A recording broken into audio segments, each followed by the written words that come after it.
My work all revolves around an interest in social justice and in understanding the root causes of inequality in our societies.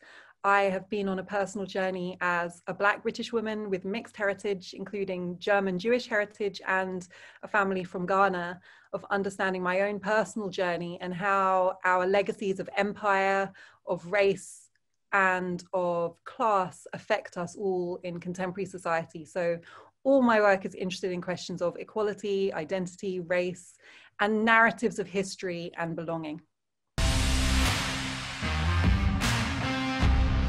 Enslaved takes the history of the transatlantic slave trade, a huge history, 400 years long, that has affected every nation on earth. And I say that because there is no nation or society in the world that hasn't been affected either by the forced movement of African people during that period or by the culture that those people created, whether the music, the fashion, the food, the dance.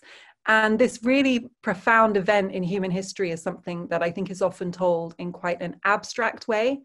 And so in Enslaved, we set out to tell it very differently through the story of the oceans, through the slave ships that sunk, through the people whose lives were lost at sea, and also through the journeys that people went on coming from the African continent to the New World, to the Americas, the Caribbean, to Europe, and really humanizing that history through things that you can see and touch and feel. And there are really two parts to Enslaved. One is the story of the people and their experiences, but the other is the story of finding the things that are left behind. And our dive team took incredible risks to dive some of the most dangerous places in the ocean to see the wreckages of slave ships, in some cases that have never been seen before.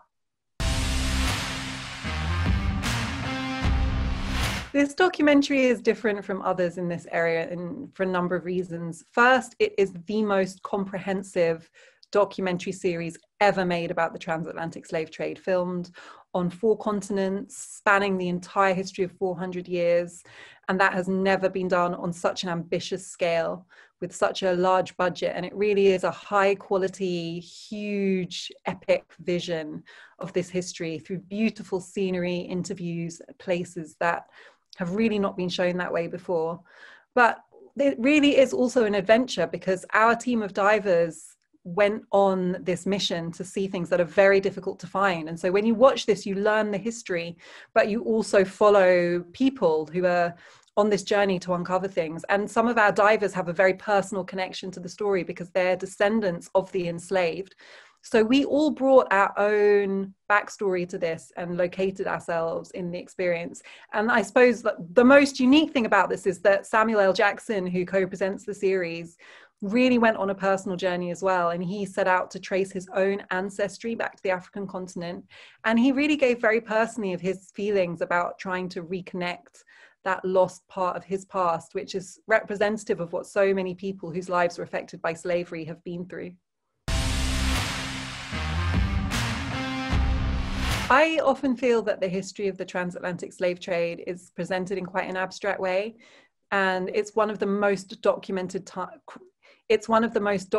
crimes in the history of humanity because Europeans wrote down everything, every person, how much they were worth, the cargo list for the ships, the prices they were sold at in the markets. So there's all of this data, and we often see those diagrams of people packed into slave ships like sardines, really crammed in, and it's very scientific because racism was a very scientific project. It was embarked upon with all of the rationality of the Enlightenment, which is hard to understand how something so obviously inhumane could be undertaken in that way. But for me, it's always made that history seem a little bit distant. And I wanted to really humanize these stories and show you things that you can actually touch and feel because there is so much left over. There is such a legacy from this time. And so whether that's a little pipe that an enslaved person tried to smuggle with them on a slave ship that was found, or whether it's the bodies of enslaved people who were buried in mass graves alongside household rubbish because that's how little their lives were valued at the time, or whether it's the incredible culture that they built in the places that they were trafficked to. And I think it's really important to say that this is a story of huge oppression and suffering, but it's also a story of remarkable resistance, ingenuity, innovation, And we show you everything. We show you the horror of this history, but we also show you the beauty and the culture that people created out of it. So it's a very tangible story, and it's not just the facts and the figures, but it's a real human story, and you can really relate to and understand what people on this journey went through.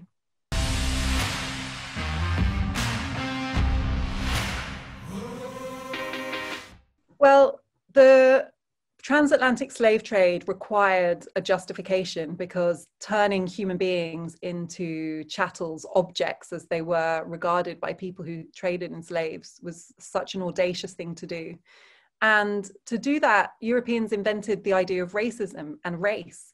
So race exists as an idea because of the transatlantic slave trade. And that affects all of us. The reasons that I describe myself as a Black person, the reason that others might describe themselves as white, all stems from this era. And so the legacy is very real. It's still structuring the way we organize ourselves and think about ourselves in society. And it really is a legacy of that project of slavery. So there are so many things about our societies you can't understand unless you understand this history, from those intellectual and emotional ideas to the cities we live in, the buildings that we see, the banking and insurance industries that were created on the backs of slavery.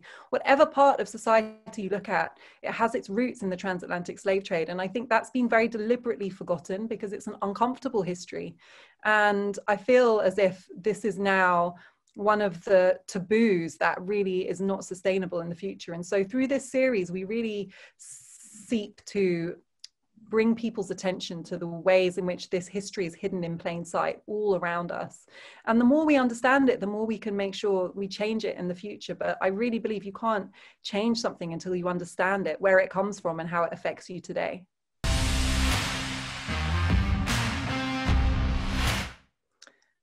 It made me feel a mix of emotions going back to all these sites, because on the one hand, it was an incredible education for me. And I'm someone who's self-educated a lot about this history, but to be on a plantation and see people still harvesting sugarcane by hand, still Black people, the descendants of the enslaved, still doing the same work they get paid now, but paid very little. And to walk in the footsteps of people who experience that trafficking, to go to a slave fort in Ghana and see the cells that people were kept in, and the way they smell today, they still smell like death and suffering. So it was a very emotional experience, one that affected me in quite an intense way. But it was also very uplifting to see the ways in which people fought against this at the time. And for me, that it was a real reminder that you always have an opportunity in your life to challenge things that are unfair and unjust. And just the way I now look back at people in that era who rose up and didn't accept slavery, I ask myself what future generations will look at us and see whether we took a stand. So I found that very energizing to really understand the choices that people had then, and to see the people who took a choice to stand against something wrong is really inspiring. So while we were making the documentary, our team found the oldest slave ship ever found, the wreckage of a ship that's now called 35F, that's in the English Channel.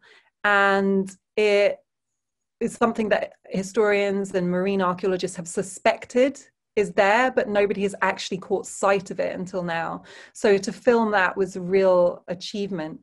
And more than that, when we located that wreckage, we found an elephant tusk among the wreck. And that elephant tusk would have been taken from Africa alongside the enslaved people who were loaded onto that ship.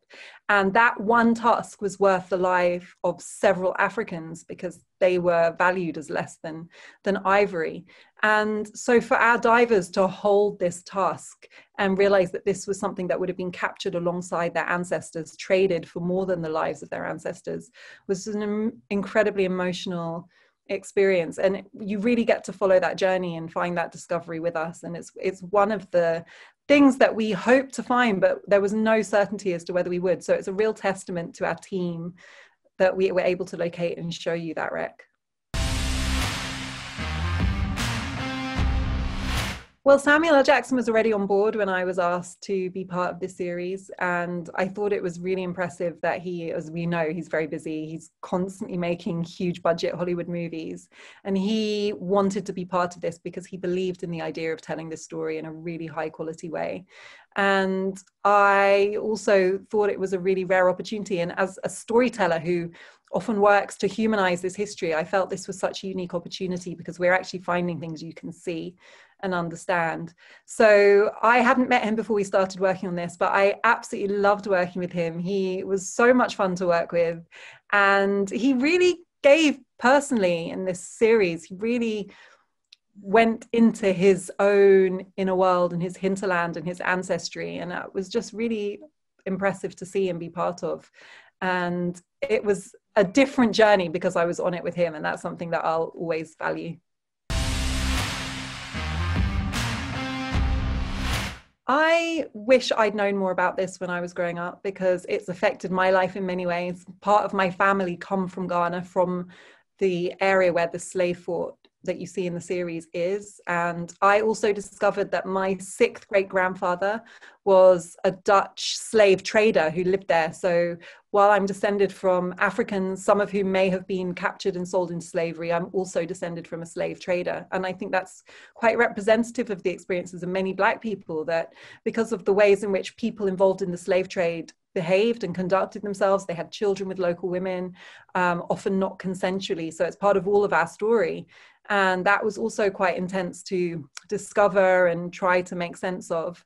And I just want to make it easier for other people to understand these stories and navigate their legacy, because I felt the legacy personally in my own life. I felt the legacy of racism, which really has its roots in this era, but also in the ways in which Black culture has spread globally and reinvented itself globally. And that's also part of my experience. So to understand that and how it happened and why it happened and how it played out has been really important for me. And also I live in the UK, I live in London, it's a city built on the proceeds of the slave trade. Britain is really proud of its financial services sector and its insurance sector, and all of these stem from the transatlantic slave trade, the need to insure slave ships, to provide loans to plantation owners. The people who made money out of this enterprise are still wealthy today. Our royal family has its wealth, much of its wealth has its roots in this trade. So it's all around us. And for me, as a journalist, I want to know the truth of things. I want to know what's behind things. I want to know the things that we're not told. And I'm on a lifelong journey to do that and uncover that. So this was a really great opportunity for me to get behind this story and see things that otherwise would have been really difficult to see. And I hope other people can benefit from that too by watching the series. People have found it really educational, and that's a real privilege. And I think I sometimes underestimate how much of this history is not told, because I've spent a lot of my life already researching it and looking into it. But I think for a lot of people, a lot of the facts in this series are genuinely new. A huge amount of research and academic scrutiny and work went into the integrity of the facts. And I'm really proud of that this is a series that has real credibility and you can learn a lot of historical facts from it. But also I think people found it really enjoyable and captivating. People said that they couldn't stop watching, they just wanted to find out what happened. And there is a real journey here. There is a story about people on an adventure trying to find things, and I think that brings a new audience to this story. People maybe who wouldn't traditionally watch a history documentary but would like to watch a dive adventure are learning about the history through this. And I think that's really important, to reach different audiences and to find different ways of making this accessible to people.